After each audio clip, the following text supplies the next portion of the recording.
Okay Lang Yan, galing yun sa palabas na Three Idiots at saka sa Sexy Zero na kinumbay namin para maging isang palabas.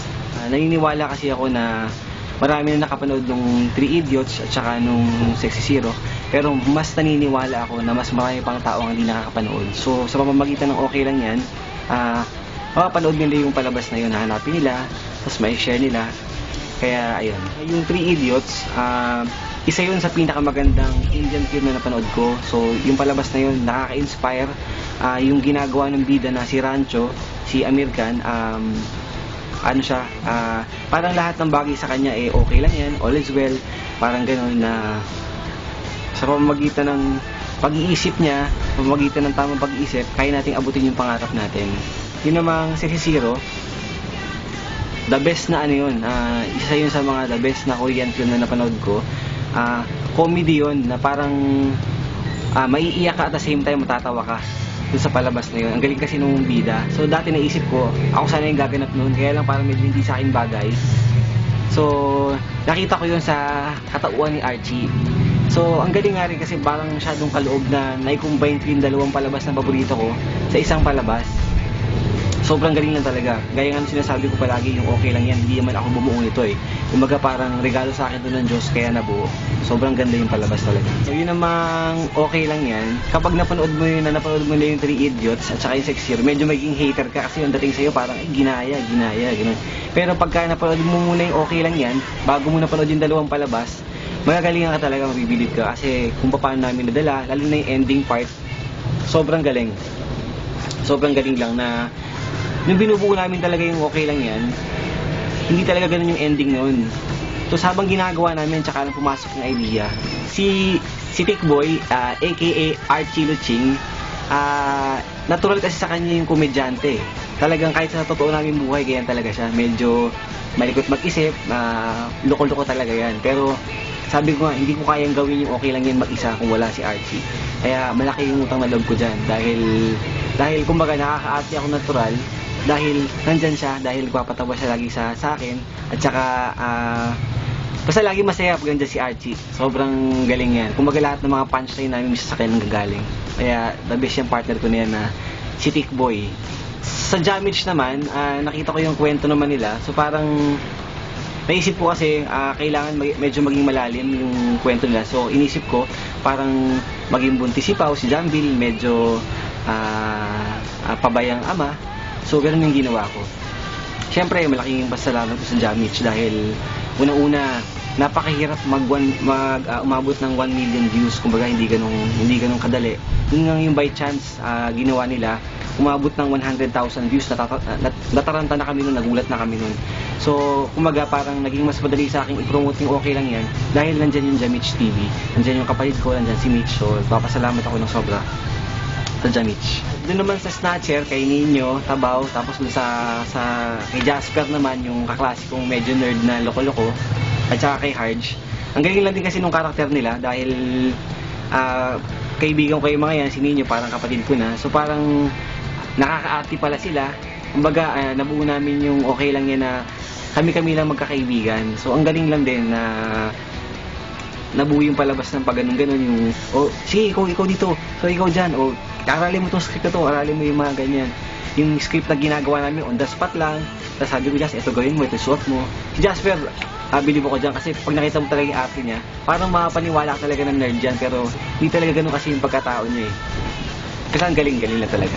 Kay Ian De Leon, nagpapasalamat din ako dahil kaibigan siya ni Harge na bigla na lang pumasok sa eksena. Magugulat ka rin kasi parang bigla na lang may babae na may girlfriend, biglang pumasok yung talagang boyfriend niya.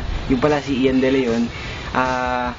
Hindi namin na-expect na makakasama siya dito dahil nga naisama namin yung girlfriend niya, si Jenox, kaya nakasali din. So nakakatuwa lang na napasama si Ian De Leon sa palabas na to. So nagpapasalamat kami ng malaki kay Ian De Leon. Isa sa pinakamalaking na-contribute sa palabas na to si Daniel Padilla. Alam namin na sobrang laki ng fanbase si Daniel Padilla. Pag sinabi mo Daniel Padilla, nagkakagulo ng lahat ng babae dahil sobrang gwapo ng batang yan, sobrang talented. Nagpapasalamat ako ng malaki kay Daniel Padilla at kay Mark Culeta. Kumbaga siya yung naging dahilan kung bakit nakuha namin si Daniel sa palabas.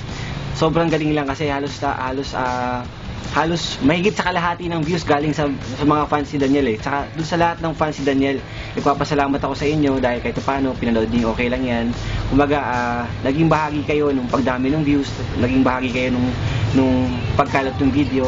Kaya nagpapasalamat ako ng malaki kay Daniel, saka sa Daniel family, kay DJ, Batman, etc. Sobrang salamat po. Siyempre, yung pinaka the best na nangyari dun sa okay lang yan, eh yung kung papansin nyo yung dating sinusulat ko na pangalan ko nung bata, nung parang medyo nag-aaral pa lang kami, sabi nung Jasper nga, yung klasiko, sabi niya, ay pangit, walang mararating yan.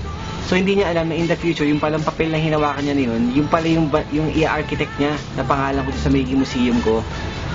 Tapos yung Optimus Prime, yun yung nagdala dun eh. Kasi bigla ko na naisip yun dun sa eksena nga ni Daniel na parang laring yung Optimus Prime, tapos parang DJ, Batman, ganun. Bigla na lang pumasok, kaya nabuo yung pinakamagandang ending nung palabas. Kasi bigla na lang lumabas yung malaking Optimus Prime na sinabi ko na parang, alam mo, Tikboy, paglaki ko, gagawa ko ng malaki nito. Yung parang ganyan malaki, pero yung pala isang dambuha ng Optimus Prime.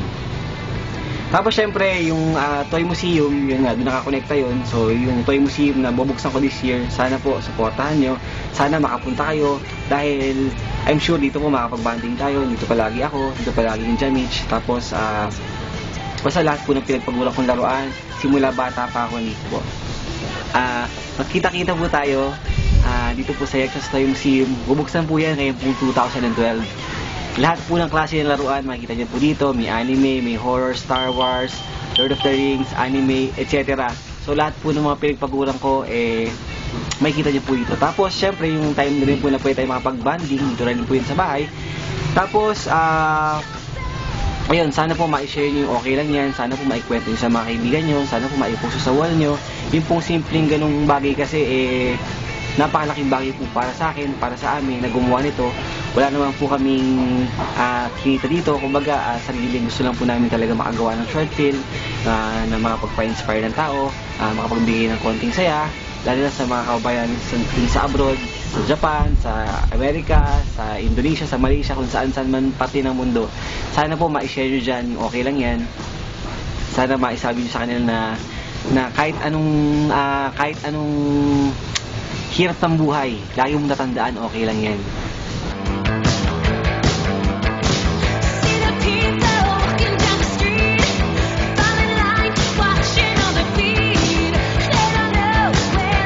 At saka, ang